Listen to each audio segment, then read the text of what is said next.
Mga kababayan, ang pambansang awit ng Pilipinas. Kayang mag-ibig, telas ang sinakalan, alam ng puso, sa dikit mo'y buhay.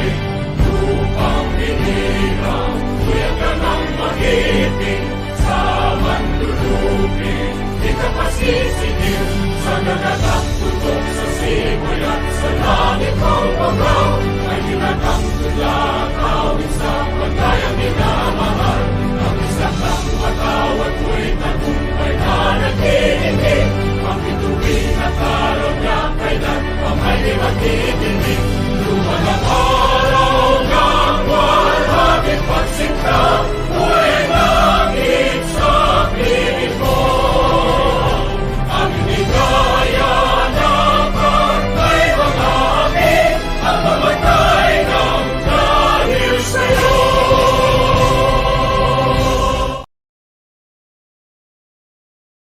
Alright. Magandang araw po sa inyo lahat and welcome back sa mga OFW sa Saudi Arabia. Specifically, yung mga taga-Riyadh. Okay, dahil you will be having the opportunity na makita si Pangulong Marcos. Yes, that's right. You heard it right. Papunta po sa Saudi Arabia si Pangulong Marcos sa October 20. So, panoorin na lang natin kung ano magiging diskusyunan at anong mangyayari kay Pangulong Marcos o anong gagawin ni Pangulong Marcos dito sa Saudi Arabia. Pakinggan natin ang naging usapan sa Radio Television Malacanang, so RTVM. Magandang umaga, Malacanang Press Corps, and welcome to our press briefing today, our pre-departure briefing ngayong araw, October the 16th.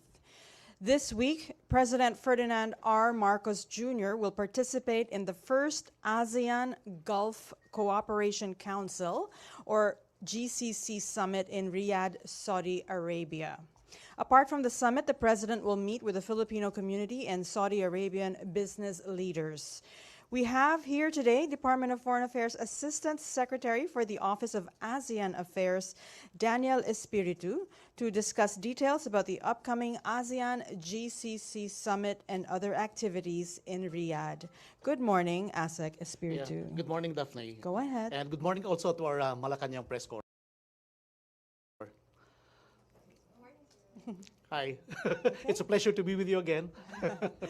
Okay, can start your Do briefing. we start? Okay.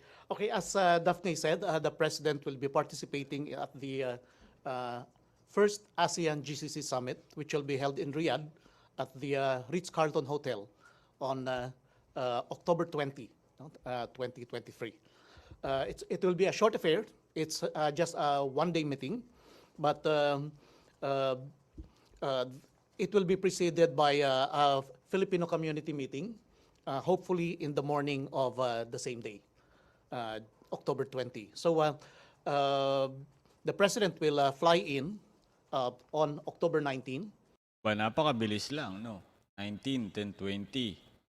So, wala pa yung 24 hours. Napakabilis lang pala nito.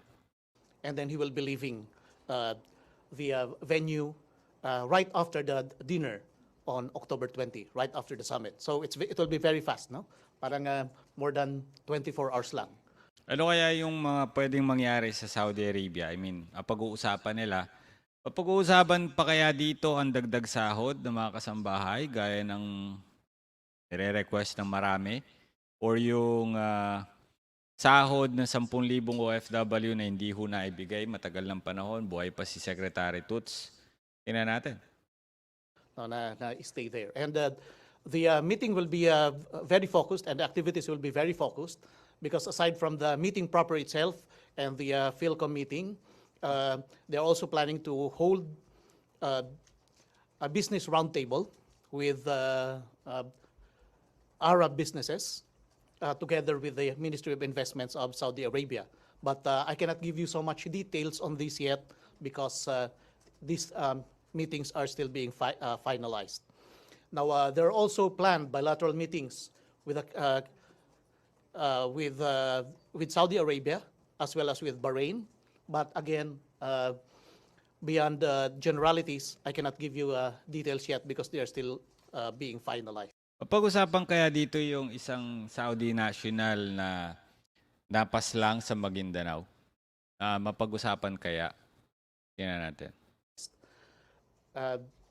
Suffice it to say that the probable bilateral meeting with Saudi Arabia could focus on the 54 years of diplomatic relations between the Philippines and Saudi Arabia. Okay. And that one with Bahrain could also focus on the 45th anniversary of the diplomatic relations between the two countries. Of course, part of the discussion could be the presentation of the Mahardika Fund to the Kingdom of Saudi Arabia and its businesses. Again, the protection of our nationals abroad, especially in terms of labor reforms being proposed for the Kingdom of Saudi Arabia, and the Arab assistance to the development of our BARM, the autonomous region, Bangsamoro Autonomous Region in Mindanao. Now, to focus on the summit proper itself, it will be just a one-day affair on the 20th, and it will primarily be about the endorsement of the framework of cooperation between ASEAN and GCC.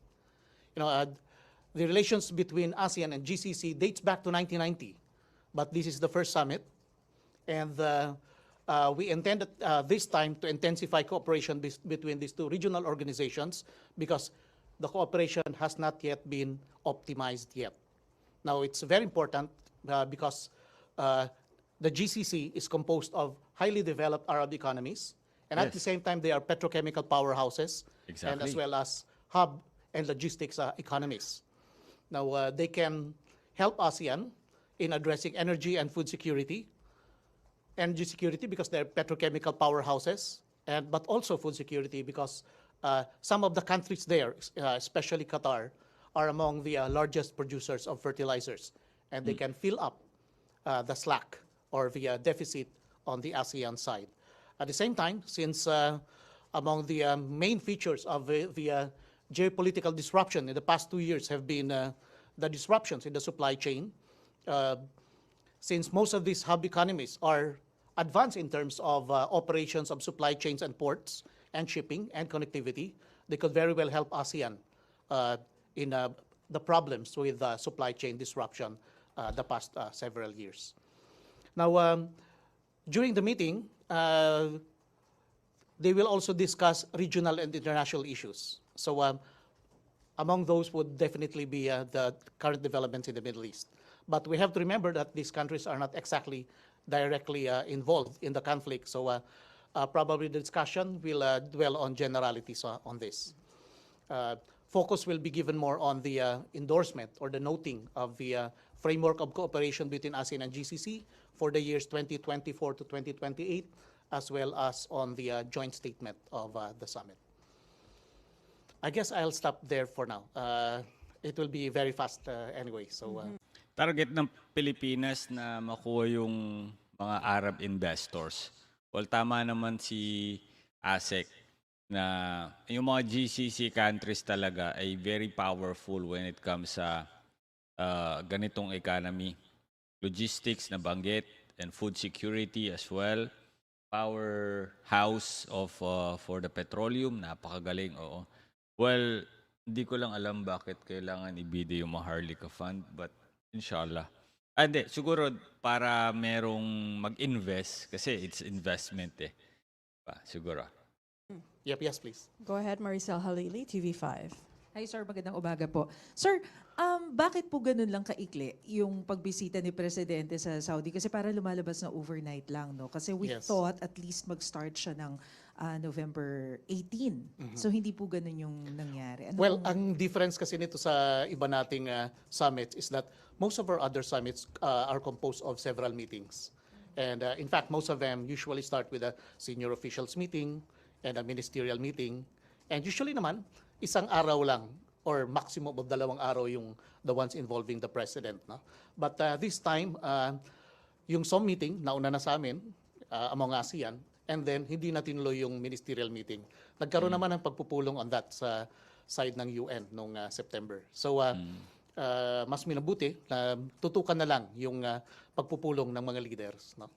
And as I said, medyo nasa nascent stage pa tong cooperation between ASEAN and GCC. No? So actually, the importance of this meeting is that it will set the tone for the forward movement of this cooperation between GCC and ASEAN. So hindi kasi ito hindi ito as active as the other cooperation partners. So ngayon, we're going to make it more active by focusing on political security, economic, and socio-cultural collaboration. Now, I can only dwell on the generalities. Although napasa na yung framework of cooperation for 2024 and 2028, in the interest of time, let me just say that under political and security cooperation, it will include the intensification of meetings between GCC and ASEAN, especially between its secretariats. Then there will also be activities of cooperation or areas of cooperation on counterterrorism and transnational crime, cooperation between the GCC pole and the ASEAN pole, that is the parang Interpol ng ASEAN and the GCC. So these are the areas na pagtutulungan, including anti-piracy, because if you look at it, these two regional areas are actually astride the two most important sea lanes of trade and communication in the world. You know, the Arabian Sea, which includes the Suez Canal and the Red Sea, as well as the Persian Gulf, and then the South China Sea, both of which are actually the avenues for more than half of global trade, no, and shipping. Now, so both are very important for the stability and for the stability of international commerce, and from that derives the continued prosperity not only of their regions, of the GCC region and the ASEAN region, but also of the rest of the world. Kasi most of the trade of the rest of the world passes through these two international sea lanes. Napakaba na sumugot niya ni Kuya. Pinantok ako doon.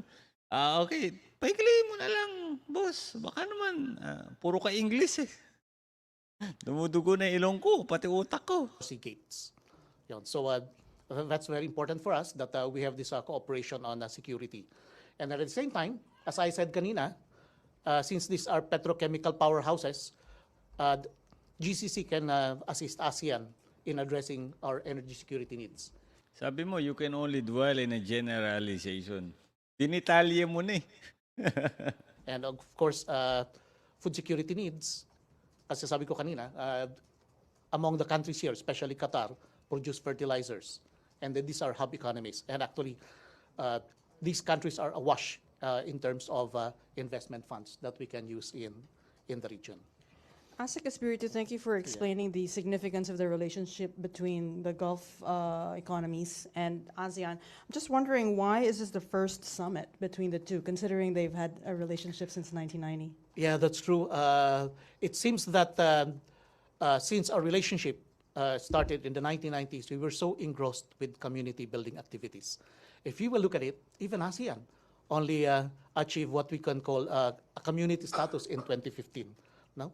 And even then, the economic integration in ASEAN is not yet perfect. We're still far, far from the usual model, the European Union model. So the same is true with GCC, actually, which only started in 1981. So it's quite understandable that during our developmental or formative stages, that we focused more on our own internal consolidation activities. And because we very well know that up to now, both organizations are still trying to improve coordination among its bodies and cooperation in different areas of mutual interest. So I think that explains that. But lately, because of recent geopolitical developments, it has become imperative that the two regional organizations partner with each other to address common concerns. Thank you. Thank you. Maris Umali, Team Maris, GMA yeah. 7. Morning, Maurice. Okay. Good morning, sir. You mentioned that this will also help assist in our energy and food security needs. Does this mean that after this summit, we'll be expecting more rollbacks rather than price hikes in terms of petroleum products? Because one of the causes of threats to transport strikes, including the one that we're having today, is because of the continuous price increases in petroleum products. Yeah. Okay, actually we're going far ahead na. Because so far we're only, at this point, we're still talking of possible cooperation on supply activities. But anyway, indirectly, yes. Because among the, of course, the basic root of the high energy prices are, of course, shortages and instability in the region.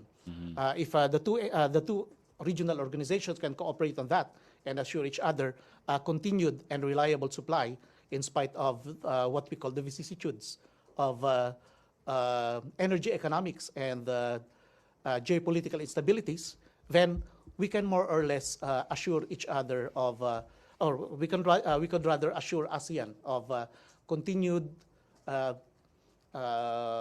and consistent volume of supply throughout the year. Now, with that, we can mitigate the higher prices of oil in ASEAN. Yeah. Okay. Leth Narciso, DCRH. Good morning, sir. Hi, good You morning. mentioned about labor reforms as part of discussion Yan ang hinihintay ko. Kanino pa? Sige na. Banatan mo na. Labor reform ng Saudi Arabia. sa bilateral meeting with Saudi. Will the President follow up on settlement of the unpaid salaries of more than 10,000? Ay, sa wakas may nagtanong. Actually, that is in the agenda. Yeah. Thank you.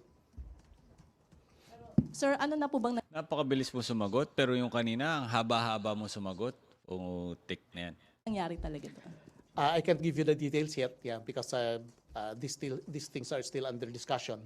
But it will be part of the bilateral discussion, bilateral meeting. Siguro nanood to kay Tulfo. kaya pagdating dito, ASEC, napaka-konti mo sumagot. Pero yung kanina, ang haba mo sumagot. Nanood ka kay Tulfo, no? Between Saudi Arabia and the Philippines. Yeah. Probably as for the more finer details of these issues, you can address your questions to Umuano. Every once in a while, may regular briefing at the DFA. Yeah. Okay.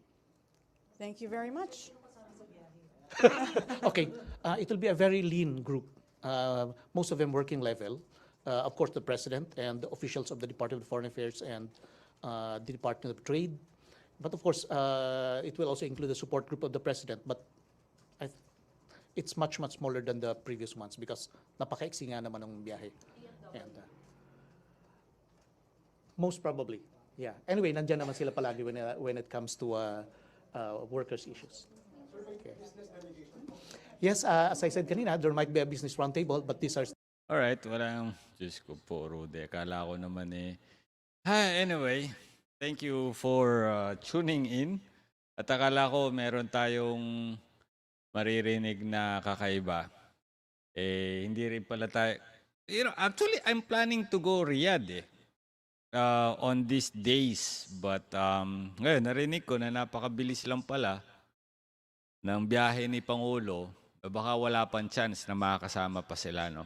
Although magkakaroon ng Philcom community talk naman. Pero hindi naman siya pupunta ng balad. Baka mamaya you're expecting na si Pangulong Marcos pumunta ng balad. Ay, balad bata pala. Ay, hindi siya pupunta ng batha. Kagaya nung ginawa sa Singapore, no? Definitely hindi mangyayari yun. But congratulations. Nandito si Pangulong Marcos sa October 20. Naunahan pa niya si Senator Raffy Tulfo. God bless everybody. Magandang araw po. Get ready, kabayan! With LBC Panalo sa Padala Middle East. Pwede kang manalo ng 500,000 pesos. Brand new Suzuki Bergman Street Maxi Scooter. Other exciting prizes sa aming grand and monthly draws. Simple lang makasali. Just avail any of our LBC holiday offers. You can also get a raffle entry when you send with LBC Kabayani Deal. Sa LBC, panalo ka na sa discounts. Panalo ka pa sa premyo with LBC Panalo sa Padala Middle East.